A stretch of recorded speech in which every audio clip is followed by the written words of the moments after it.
Panama is really complex, and it sneaks up on you. You don't necessarily realize that it's going to get you in the way that it does. There's just so much more to discover than I think I could have really anticipated. Most people think of Panama, the first thing that comes to mind, of course, is the Panama Canal.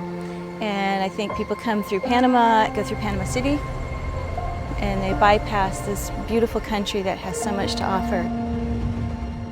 We took a flight over to Boquete.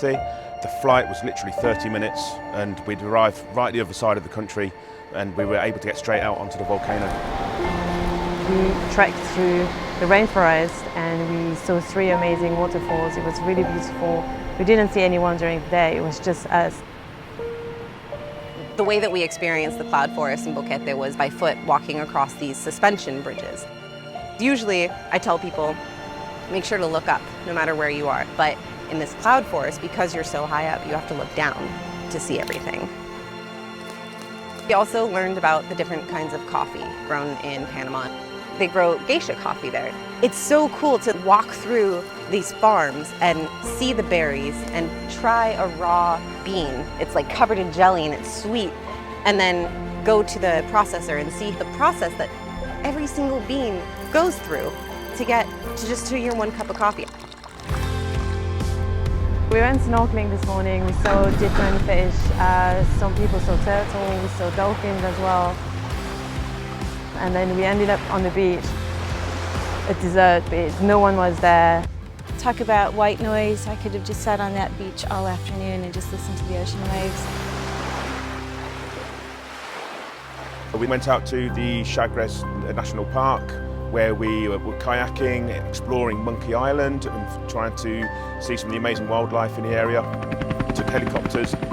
I was one of the people that had an open-aired one, so the best thing was being able to kind of hang out in the helicopter and have the camera out. Instead of just kind of being a little circuit around and giving people a view of some geographical thing you're looking at, it actually went into the canyon and it was just an unbelievably pristine, rural, remote area of wilderness. From above, we can actually realize how vast it is. And then we started rafting down the Chagres River. The air was cooler, the water was warm. As we were travelling down, the heavens opened up, it started to rain. You know, you're feeling the elements as you're witnessing them. It's not just looking at a photo, it's not just looking through the glass of an aquarium, you're in it. And there's just something that you can't replicate with that sort of experience. We visited a local community, the Ambera village, where we saw local people who welcome us and we learned a little bit more about them.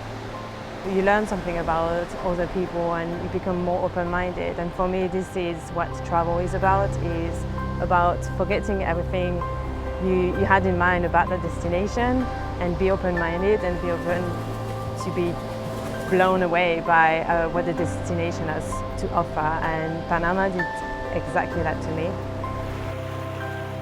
I do really think that people make an experience, but no matter where in the world you are, at the end of the day, that starts with you and you have to be there. It's a gift to be able to be present when you're traveling in a place like Panama.